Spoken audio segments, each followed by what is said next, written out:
Ladies and gentlemen, boys and girls, it is FNCS Heat weekend, and today we are going to be looking at a new team playing exemplary Fortnite. We are looking at the most consistent duo to qualify in Europe without a victory royale. So sit back, relax, and let's get into today's episode. Starting today's video off, we're gonna begin by talking about Clown and Grolls' early game. What they did right and what could have been better. So starting off, I want to talk about their drop spot. They land a split between Bugle and Sleepy, and it's clear to see that Clown and Grolls have done their research, because this drop spot is incredibly good. Not only can you get up to 20 chests, but there's 45 floor spawns as well, giving you relatively good chances of getting a launch pad. One downside to the drop is the ammo boxes. The drop only has max 13 ammo boxes, so it's absolutely crucial to take every single one. In addition to all of this, they were uncontested on this spot, giving them the perfect opportunity to qualify based off of consistency. What's very apparent is that Clown has put down some serious hours into his loot route. The way he loots this split is perfect. Everything is executed to an insanely high extent. Everything from using the different vehicles around the split, to sliding, to knowing when to loot what. What could have been slightly better, however, was the duo's farming route. They tend to waste a good 20 seconds every single game farming, often for Grolls. And this can unfortunately become a massive problem in a grand finals lobby where everyone plays Fortnite to a very high standard, and people rotate as early as humanly possible. If you guys want to learn a thing or two about how to make a perfect loot route, I highly recommend looking at Clown and Grolls' fourth game in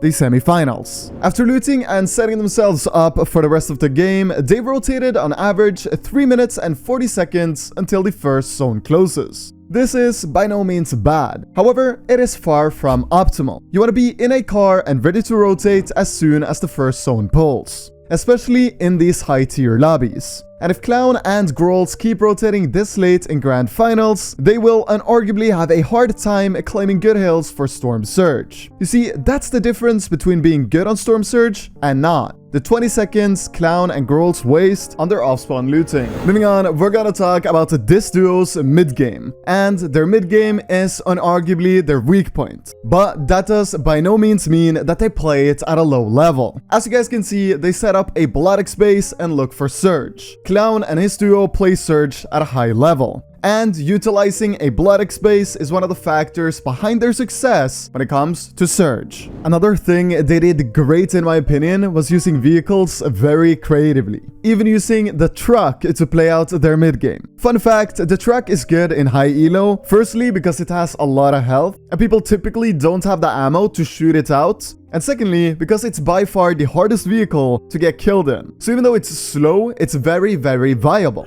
However, I do prefer normal pickups now in duos, because they're fast everywhere and the fuel on them lasts forever. So you can pretty much use them for the entire game. Like every other pro player, Clown and Grolls are also very good at being proactive when rotating, meaning they react to a potential threat before the bad thing happens, rather than after. So if they see someone close to them, they'll build before the opponent shoots, instead of after. This is something you must understand if you want to become a high-tier competitive player. So lastly, in today's video, I'm gonna be talking about endgame, and this is really where this duo shines. Truth to be told, in these stack lobbies with great players, everyone can play a high-tier endgame if they have good mats, shields, and weapons. The difficult part is mastering mid-game, like we just talked about. And that is also the part most players struggle with. However, even though this duo doesn't master mid-game to the standard I would like to see, their outstanding duo chemistry make them play ridiculously good in endgame. So the question we need to ask ourselves is, how do we get this insane chemistry with our duo partner? Is it hard work, or does it come naturally? Chemistry essentially comes down to whether or not you enjoy playing with your duo partner. And I know it sounds obvious, but it's the truth. I bet you've all tried playing with someone who, on paper, should be really good. But for some reason, you guys just didn't work together. And then another time, you've played with someone who, statistically speaking, isn't super good, and you just work like a well-oiled machine. In short, this duo just has some of the best chemistry I've seen in a long time. And you can also tell just by looking at their VODs that their communication is incredible. But other than that, I really don't have much to say. I'm excited to see what Clown and Girls can do in Grand Finals. And that's it for this daily upload. Thank you so much for spending some time with me today. Please go on to have an amazing night, everyone. My name is M1K3 Editz. Stay safe and take care.